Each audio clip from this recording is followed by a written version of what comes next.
My dissertation proposal is called Let Them Play, a social emotional free play intervention to negate adverse behaviors among kindergarten students following the COVID-19 pandemic. So a little bit about myself before I start. I've been working for Frederick County Public Schools in Maryland for about 9 years now. I started as a support staff while I worked on my master's. And following that, I taught kindergarten for 4 years, and this is my second year in pre-K. When I first started working in education, the first thing I noticed was behaviors of students. I noticed physical aggression towards peers and staff, verbal aggression, oppositional defiance. And so I talked to my colleagues and I asked, are you seeing the same things? And they said, since the start of their tenure, they've noticed an increase in behavioral concerns with students. And so I asked them, why do you think this is? And their response was, the curriculum is not developmentally appropriate. They've seen a decline in developmentally appropriate curriculum since they've started teaching. And I asked what would be developmentally appropriate, and they all said play-based methodologies. So that kind of landed me where I am in terms of this dissertation. And when I looked at the literature, I tracked the decline of play to a Nation at Risk report in 1983. The report found that since from 1963 to 1980, there was a decline in academic outcomes, especially in comparison with other developed nations. And so you have to remember the historical context of the time. This was the Cold War, so Americans generally feared being second to the Soviet Union. And so it was a call for standardization and accountability. And the decline of play since then was very, very slow at first.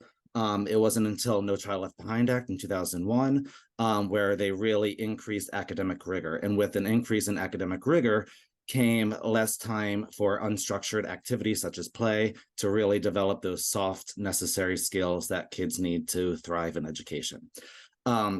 Basak even found that dramatic play in schools dropped significantly following No Child Left Behind from 87% to 58%. And dramatic play is known to really develop social regulation skills and peer interactions, collaboration. And so that really took a turn and gave rise to adverse behavior. So simultaneously as play decreased, adverse childhood behaviors increased. Couric and Aiden in 2021 found that there was a significant negative correlation between social skills and problematic behaviors. So in essence, the not having social skills gave rise to identified problematic behaviors. It could predict it. There's also discrepancies between gender of students, race, and whether or not they participated in a pre-kindergarten program. And in regards to the pre-K experience, this also affected students from historically marginalized groups because mostly higher income families could afford to send their child to pre-K while lower income families could not. And then COVID-19 happened, and this really increased the urgency of addressing adverse childhood behaviors. And I'll talk more about that in a moment. So the purpose of the study is to identify the effect of a free play intervention on the frequency of adverse behaviors among kindergarten participants, accounting for the discrepancies regarding students' gender, race, and whether or not they participated in pre-K within the district. With also considering qualitative observations and self-reflections from teacher participants. And I'll talk a little bit more about that when I get to the methodology.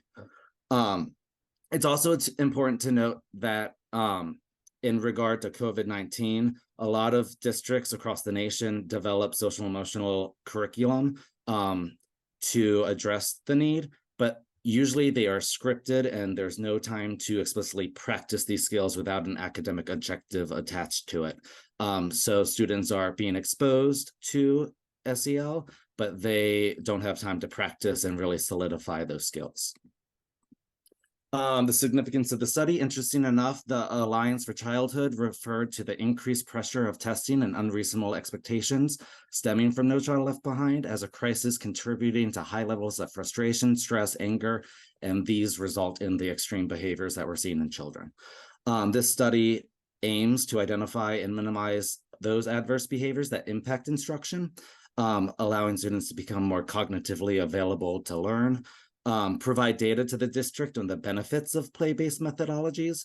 I've been in contact with the supervisor of early childhood education in the district, and she agrees with the trends that I'm seeing, and she pitched this proposal to the executive director of curriculum as a proof of concepts of the need for more play in kindergarten classrooms. So I'm hoping that this begins a conversation on developmentally appropriate curriculum. And I would like it to connect to a recent legal ruling in response to student behaviors. The Department of Justice last year found the district to be in violation of IDEA in terms of seclusion practices. And mostly that is in regard to special ed students, but it also impacted general education students as well. And so I would like the district to become more proactive rather than reactive in their responses and developing those developmentally appropriate methodologies. So I have 3 research questions with 3 sub-questions. The first one is, which adverse behaviors impact instruction within kindergarten classrooms? So knowing which behaviors are of most concern. The second research question is there a difference in the frequency of adverse behaviors? Adverse behaviors given a free play intervention integrated with the already explicit social emotional curriculum? And in regard to research question 2, there's 3 sub-questions that are in regard to my identified covariants of if gender, racial, demographic, or former experience of student participants, if those impact the behaviors that we are seeing or the perceived behaviors that we are seeing. And the third research question is, what are teachers' perspectives on the use of free play sessions? So getting more of that qualitative data in there as well to fully understand the problem and potential solution. So the benefits of play have been well established in the research. Play really, through play, children are allotted the opportunity to negotiate, resolve conflicts, handle exclusion appropriately. They share, move between power dynamics, and learn self-advocacy skills. As I dived into the literature, I noticed 3 big realms of benefits. The first being neurological. Play has been shown to activate the entire neocortex of the brain.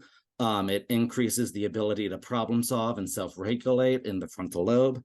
Gazagniga found that non-rapid or non-REM sleep really aids in memory consolidation, while also finding that physical exertion, which is also seen in play, simulates non-REM sleep. So in terms, play also aids in memory consolidation, and it really has an effect on neurogenesis. So 20 minutes a day of physical activity, which is seen in recess and play, can really impact the hippocampus, the part of the brain in terms of learning and memory. There's also developmental benefits. Ratty in 2013 found that play decreases stress levels and depression and increases attentive behavior for a given task. Imaginative play also really improves executive functioning skills. I mentioned earlier that dramatic play has decreased since No Child Left Behind. So in essence, the executive functioning skills, we can assume, have also decreased with students over that period of time. There's also educational benefits, especially in terms of oral language development.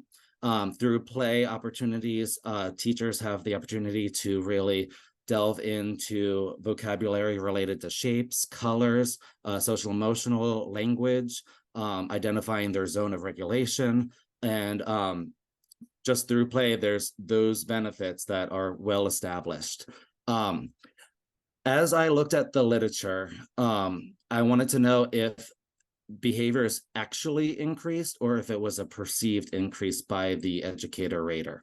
And so as I looked, I could trace it all the way back to 19th century British House of Commons in a speech that was given in regard to student behaviors and the concern that it's increased since their lives. But the main facet of it really stemmed from the generation gap. It's a term that developed in the 1960s, looking at how the older generation viewed younger generations' behaviors and how it affected social norms of the time. And so Walker and Holland in 1979 really wanted to identify the reasons for the generation gap. And they found that there was a general erosion of respect for authority, changes in child rearing practices, and an increase in heightened awareness of the prerogative of the individual.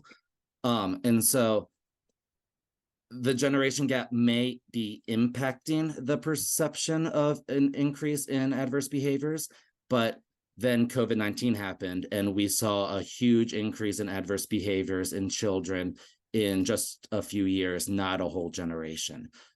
So even though the generation gap may be impacting it, there are still obvious responses to the adversities that were unprecedented during COVID-19.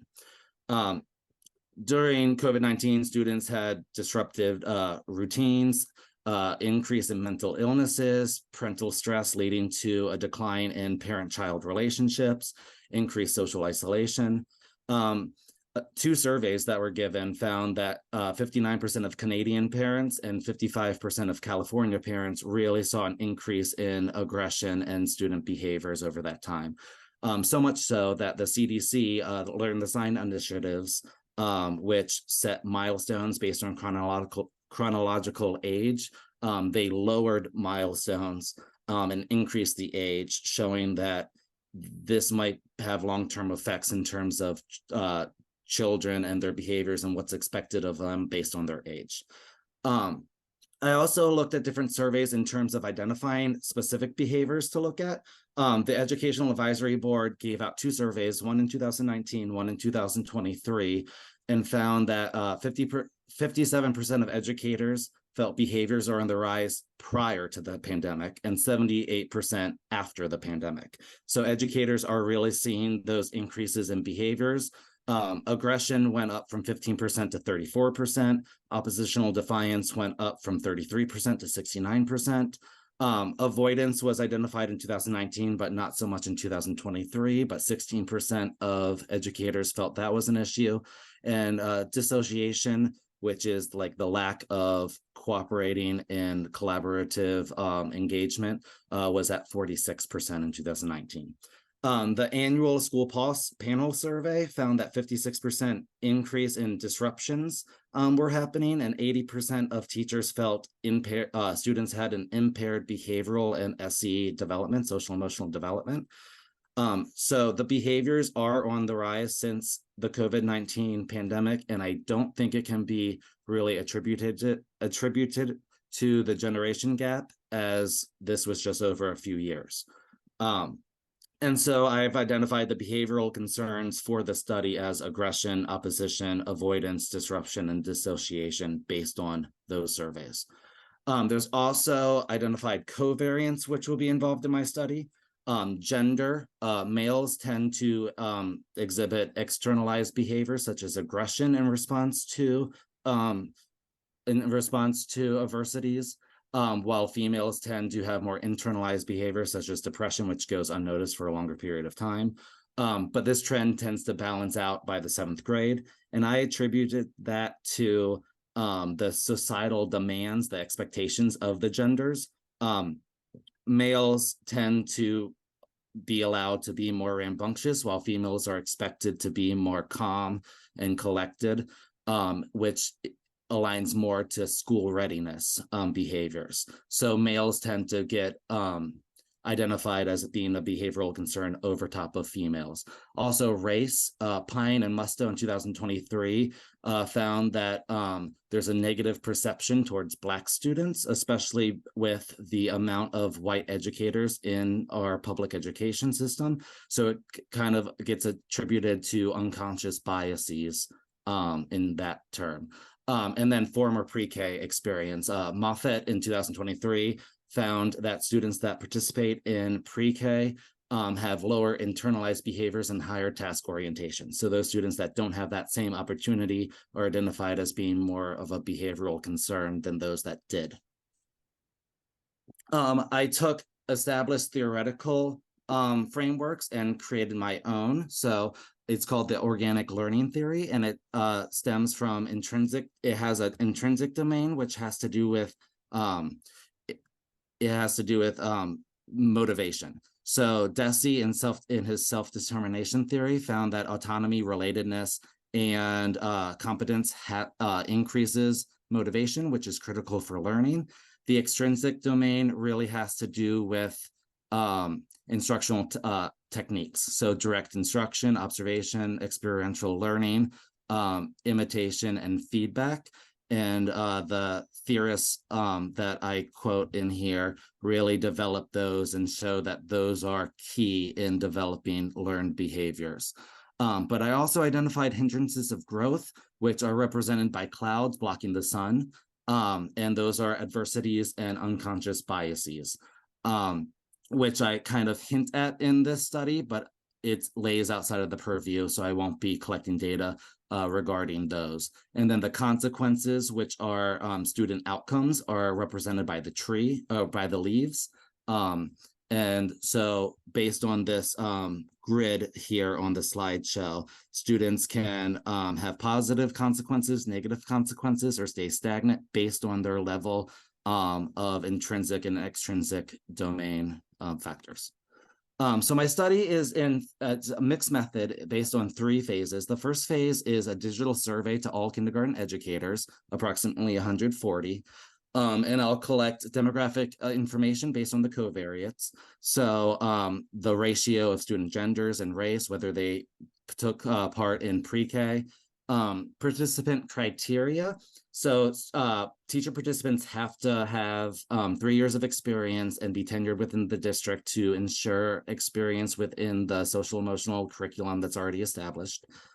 And I'll also ask about the play they're currently implemented to kind of gauge if it's just recess, if they have play centers, which a lot of kindergarten programs in the district do not, or if it's like academic games in terms of play, and their observed behavioral concerns that they've witnessed with this group of children. And it'll also act as a recruitment mechanism. After I kind of develop, I do phase 1 and I develop my groups. I'll have a control group and an experimental group. There'll be 6 teachers in each group.